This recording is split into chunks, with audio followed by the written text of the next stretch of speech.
Okay, welcome back to Montober, and we are closing out the Phantasm reviews with Phantasm 5 Ravager, a film that isn't exactly well loved. The last Phantasm we got was in 1998 with Oblivion, and it left off on a major cliffhanger that would go unresolved till 2016. So yeah, almost 20 years to get this movie, and was it worth the wait? I'll be honest up front, this movie has a lot of problems. The story isn't told in a very coherent manner. The director, David Hartman, doesn't capture the feel that Don Coscarelli brought to the previous films. The film is just way too ambitious for its own good. Plus the fact that when you do the research and see that this actually began and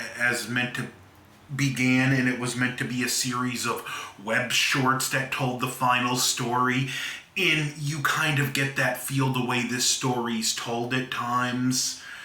But also, Angus Scrimm had so much love for this character and his co-stars and Don Coscarelli that even though he was literally a dying man, he was willing to come back. So I can't hate this movie for that fact alone. Phantasm Ravager picks up with Reggie going through the desert with his 4-barrel shotgun.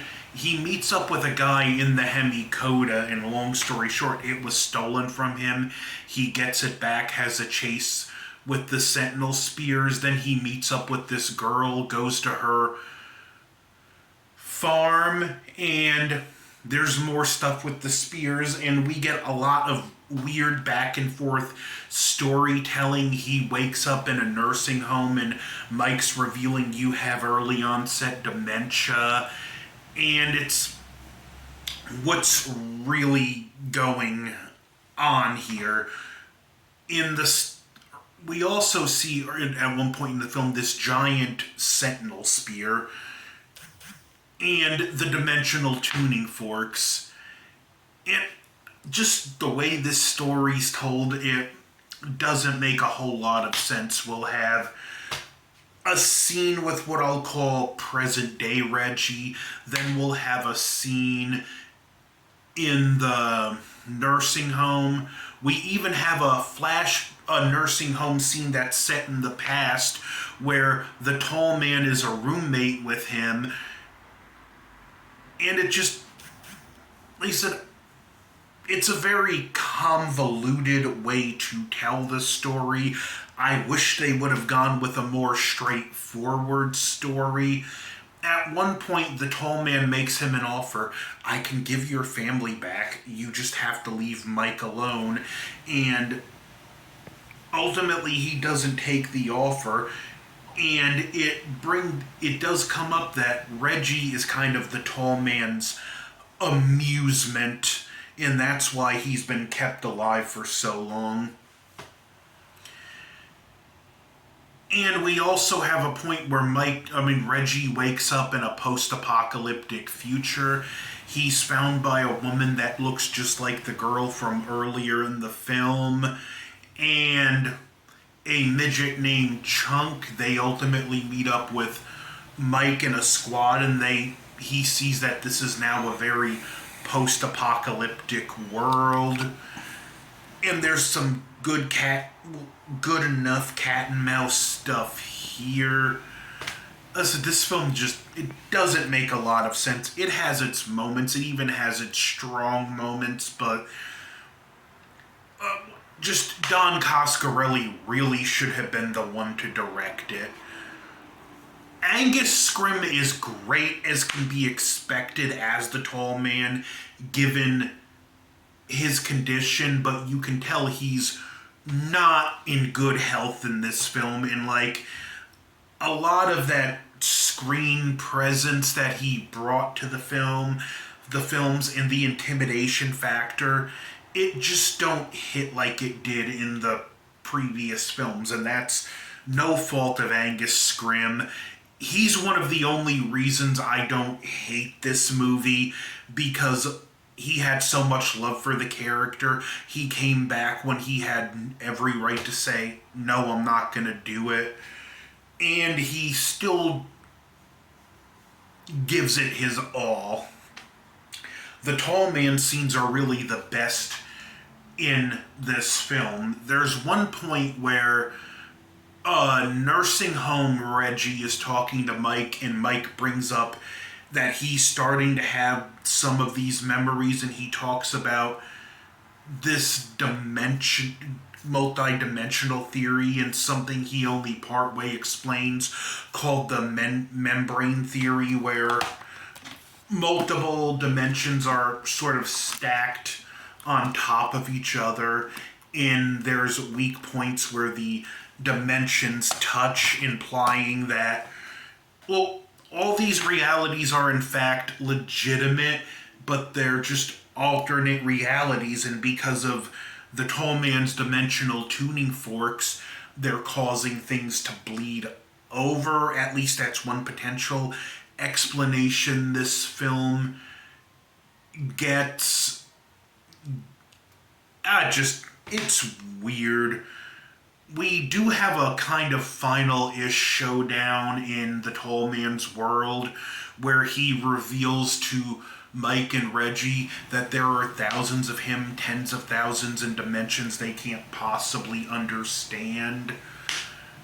And this whole segment ends with Chunk actually, in disguise as one of the dwarfs, he kills them, pulls some grenades, and grabs onto the tall man, which, I gotta say, extremely disappointing final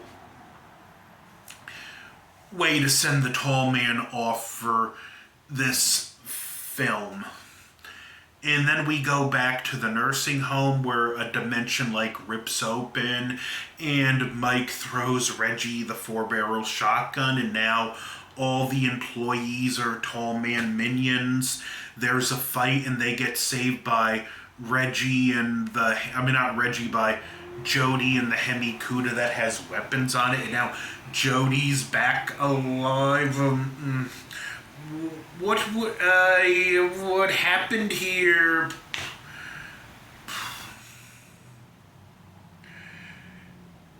And there's also a post-apocalyptic scene where Chunk somehow survives, and he meets up with Rocky from Phantasm 3, which, awesome to see that character again, I'll admit.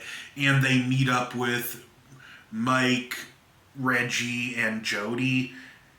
And their plan is to keep fighting, change their tactics, and just go north because he hates the cold. In the credits, you see some scenes of him fighting back, but there's also a scene right before the credits where we see Reggie in the backseat of the Hemi-Cuda. He falls asleep. Then we see a vision of another dimension where Mike and Jody are alive. Reggie's dying in his deathbed, and they're holding his hand as he passes away. What does the Phantasm series mean? I really have to ask at this point. Was it all a dream? Was it a deathbed hallucination? Are there alternate dimensions that are touching?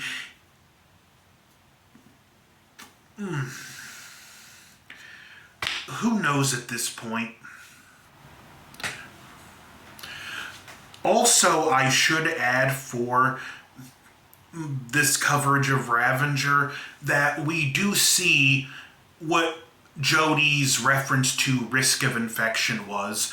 When the tall man finally launched his invasion, there was also a virus that would cause people's heads to swell up and explode, so that's what the risk of infection he was talking about was. I forgot to cover that while I was recording the video, so I'm just going to insert this. This is a series that Phantasm, it's about the journey, not the destination. And despite the fact that I do think Phantasm 5 was a huge disappointment for a final entry, and probably the only reason I don't hate this movie is because of Angus Scrimm and the fact that he came back in poor health. Because it's about the journey and not the destination, if I'm being honest, I'm still glad I got to go on every leg of this journey, including the last part of it. It's my second least favorite Phantasm film. It's still got some good stuff going on for it, and it's got a really, really strong opening, if nothing else, that sadly it doesn't deliver on. We even get to see the lady in lavender again, so there's a lot of callbacks. And it's clear this was meant to be a farewell, but that's Phantasm 5 Ravager, and it's like, you're just going to be left asking, what was it all about? Does it all matter? Does it even have a deeper meaning? Or would we be satisfied if it made sense? Because, this series never really did make a whole lot of sense, so it's at least on point for that, because even in the first film, it left you questioning things, so I still love the Phantasm series for what it is, and their films I don't mind revisiting from time to time. Great characters, memorable music, all-time iconic villain. So, yeah, that's my thoughts on Phantasm. I wish I could go out with a more glowing recommendation for the final film, but as far as the series as a whole, I love the Phantasm series. So next, I will be back with my Phantasm ranking. Don't forget to like, share, comment, subscribe. Over and out. Boy!